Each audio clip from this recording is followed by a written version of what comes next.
Hi friends, ரொம்ப நாள் கழிச்சு ஒரு ரெசிபி வீடியோ போட்டிருக்கேன். ஆலு பரோட்டா எப்படி செய்யுதுன்னு பார்க்கலாம்.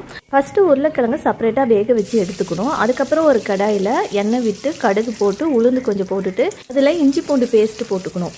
அதுக்கப்புறம் பார்த்திங்கன்னா இந்த மாதிரி சின்னதாக கட் பண்ண வெங்காயம் எவ்வளோ தேவையோ அவ்வளோ மட்டும் போட்டுக்கோங்க. நான் இஞ்சி பூண்டு நசுக்கி தான் போட்டிருக்கேன். நீங்கள் பேஸ்ட்டாக இருந்தால் கூட போட்டுக்கலாம். அதுக்கப்புறமா கருவேப்பிலை தழை, கொஞ்சமாக உப்புங்க.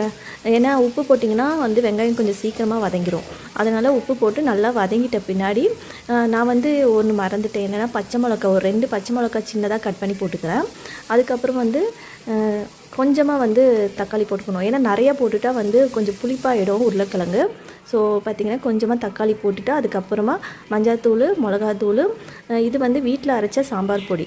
ஸோ பார்த்திங்கன்னா இதெல்லாம் போட்டுட்டு அதுக்கப்புறமா உருளைக்கிழங்கு இந்த மாதிரி க்ளீன் பண்ணி வச்சுருக்கணும். தோலெல்லாம் உரித்து இதில் உருளைக்கிழங்கு போட்டு நல்லா மிக்ஸ் பண்ணணுங்க. ஸோ அவ்வளோதாங்க. இந்த மாதிரி நல்லா மிக்ஸ் பண்ணிட்ட பின்னாடி ஆல்ரெடி வெங்காயம் போடும்போதே கொஞ்சம் உப்பு போட்டிருக்கேன். அதனால் தேவையான அளவு மட்டும் பார்த்திங்கன்னா கொஞ்சம் உப்பு சேர்த்துக்கலாம். இதெல்லாம் நல்லா மிக்ஸ் பண்ணணும். அதுக்கப்புறம் ஒரு தட்டு போட்டு ஜஸ்ட்டு ஒரு 2 நிமிஷம் மூடி வச்சா போதுங்க. உருளைக்கிழங்கு மசாலா இப்போ ரெடி ஆகிடுச்சு. நெக்ஸ்ட்டு பார்த்திங்கன்னா மாவு பிசைஞ்சு வச்சுட்டேன். நம்ம சப்பாத்தி செய்வோம்ல அதே மாதிரி தாங்க.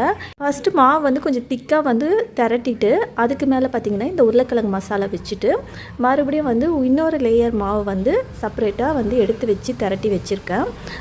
இதை பார்த்திங்கன்னா அது மேலே இந்த மாதிரி போட்டுட்டு இப்போ பார்த்திங்கன்னா லைட்டாக கையால் அமுக்கி விட்டு கொஞ்சமாக மாவு தூவிட்டு அதுக்கப்புறம் லைட்டாக திரட்டினா போதுங்க.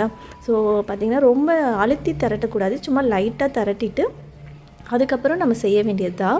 ஸோ இது பார்த்திங்கன்னா டேஸ்ட் வைஸ் ரொம்ப நல்லாயிருக்குங்க. நாங்கள் ஹைதராபாத்தில் இருக்கும்போது செஞ்சுருக்கேன். ஆனால் இங்கே வந்ததுலேருந்து இது வரைக்கும் செஞ்சதே இல்லை. மறந்தே போயிட்டேன் செய்யறதுக்கு ஆக்சுவலாக.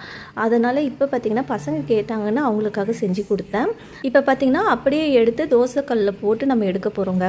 ஸோ இப்போ பார்த்திங்கன்னா கொஞ்சமாக எண்ணெய் விட்டுக்கிறேன். ஒரு சைடு நல்லா வெந்துட்ட பின்னாடி இன்னொரு சைடு எடுத்து போடுறது.